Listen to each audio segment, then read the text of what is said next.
deux choses de sélection de maïs et je prononçais des mots qui s'appellent population et hybride. Alors les sélectionneurs, ne vous fâchez pas parce que vous allez être très déçus. C'est hyper basique, je vais faire la sélection pour les nuls.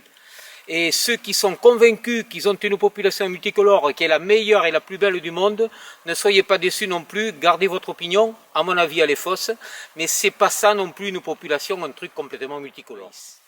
La sélection du maïs, ça consiste à passer de populations, c'est-à-dire des épis comme ça, qui peuvent être multicolores, mais quand c'est multicolore, au risque de décevoir ceux qui ont des populations multicolores, ce n'est pas des populations. C'est une mesclagne, un mélange un peu de n'importe quoi. Et puis après les populations, quand elles sont travaillées, quand on a obtenu des lignées, il y a des hybrides, et les hybrides sont homogènes, installés, connus, on peut les décrire, on en connaît les caractéristiques de poids de 1000 graines, dentition des épis, hauteur d'insertion, qualité des plantes, etc., etc. Entre population et hybride, il y a tout un monde. Les populations, ça se maintient, il faut maintenir les populations et ne pas les mélanger pour faire n'importe quoi. Les hybrides, ça se cultive, normalement, ça c'est fait pour gagner de l'argent. Mais il y a dans ce champ plusieurs populations. La première est très luxuriante, la suivante l'est un peu moins, celle-ci elle se casse vraiment la pipe et elle est complètement morte et effondrée. Et bien parmi toutes ces populations, je vais essayer de déterminer celle qui est la plus proche des objectifs que je m'étais fixés. Dans ce cadre ici, je fais de la maintenance de population. C'est-à-dire que j'ai une population noire, j'essaie de voir dans quelle mesure elle est propre, qu'elle n'a pas été fécondée par autre chose. Donc là, j'ai ouvert un certain nombre d'épis.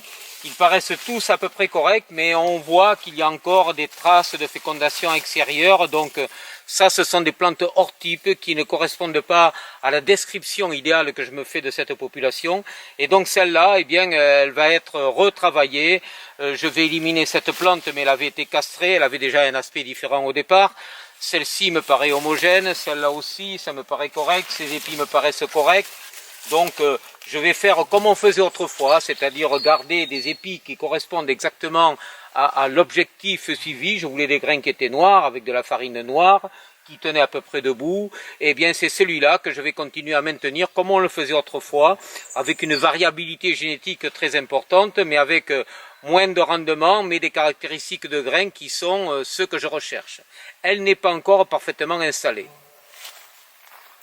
Mon objectif, c'était donc de retrouver une population de pays qui existe, je vous dirai pas où d'ailleurs, mais avec de la farine noire, des graines très cornées, les plus gros possibles, avec un amidon dur qui est noir, l'amidon mou qui est celui qui contient l'eau, qui est beaucoup plus blanc. Et pour obtenir ça, eh bien, je suis allé chercher un certain nombre de populations noires existant dans différents endroits. Et je suis arrivé à celle-là après un certain nombre d'années de manipulation, et après avoir éliminé en particulier celle-ci par exemple.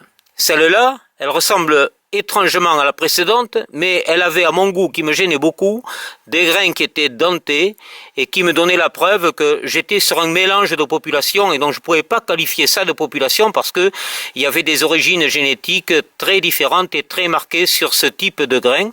Je voulais, moi, un épi corné. Je me suis donc tourné vers celui-là où j'étais pas loin de l'objectif en termes de couleur de grain, mais l'albumène était un albumène qui était très blanc et je n'ai pas la partie noire que j'ai dans l'amidon dur. Donc celui-là, c'est d'une part des petits grains et d'autre part en plus des grains qui sont très blancs.